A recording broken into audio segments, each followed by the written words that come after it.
like you.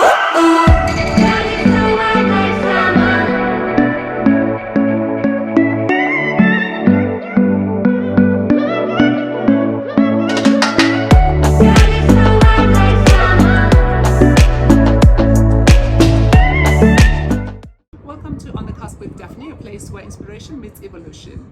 So you've made it this far, you've made it 2 interview stages, and hence your request for me to assist you with how to prepare for an NHS interview. Congratulations for making it this far. So in preparation for your interview, it's very important that you get a few things right before you even worry about the actual interview. There's so much you need to do for preparation.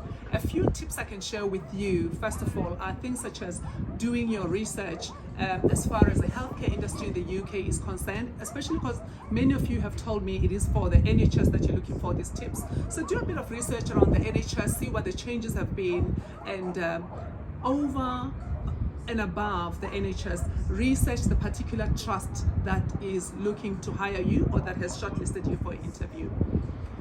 Other things are just general stuff such as projecting confidence. Your body language is going to come into play. I've linked a video in the description box where I was telling you more about the details of the interview as to how you can conduct yourself during the interview. Basic things such as having a dry run with your camera, just see how you project, listen to your own voice back, and checking things such as the lighting, your mic, is it audible? Don't wait until the day of the interview to check on these things. And lastly, you need to also do that rehearsal of the tell me about yourself question. Do that as many times as you can. Don't memorize it, just freestyle, because you know yourself better than anybody else knows you. So start practicing those questions. I left a few in the link I have linked below from my older videos, one of my older videos. Have a look at it and get more of the questions online. So this is a starting point for how to prepare for a successful NHS interview. Understandably, interviews are nerve-wracking for anyone on any given day, no matter how confident you can be. The nerves will still be there. It's for you to manage them.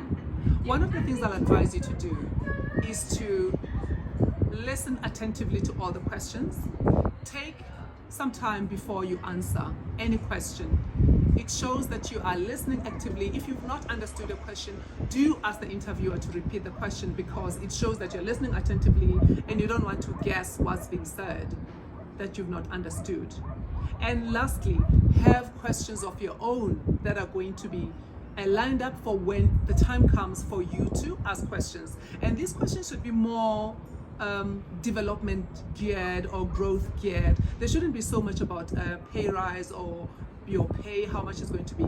There should be value adding. Also, you could just use this as an opportunity to throw in the spanner in the works, a spanner in the works, by highlighting some of your unknown qualities. For example, if I were going for an interview, perhaps as a registered nurse, although the interview is not about being a basic life instructor, but as a qualified and registered basic life instructor, one of my questions can be, is there an opportunity for me at some point to apply these skills, although they are not necessarily directly related to the job, or is there opportunity for growth in that field? Just as an example, it doesn't have to be exactly that way, but I'm just giving you some tips as to what questions you could ask when it's your time to ask questions.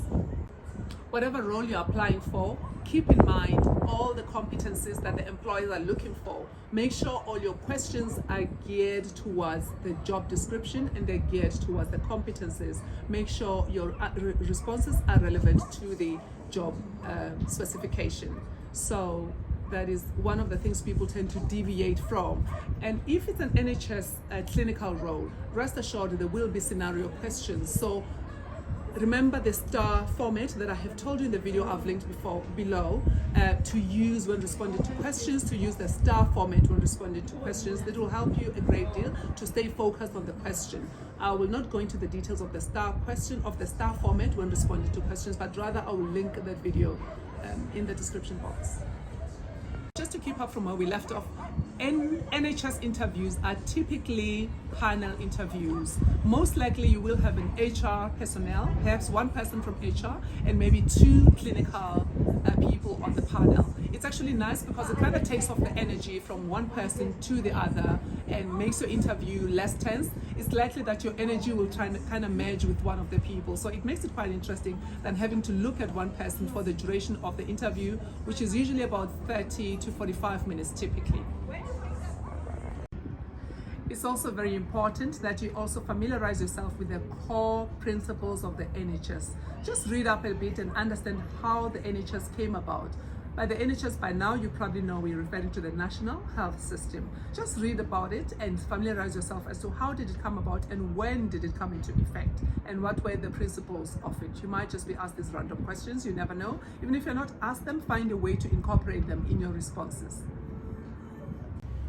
No NHS interview has started and ended without being asked about the 6 C's, especially for the people who are providing care, clinical people or people who are providing direct care to the patients. The 6 C's of care are so crucial. So ensure you go through the 6 C's of the NHS, 6 C's of care rather, for the NHS.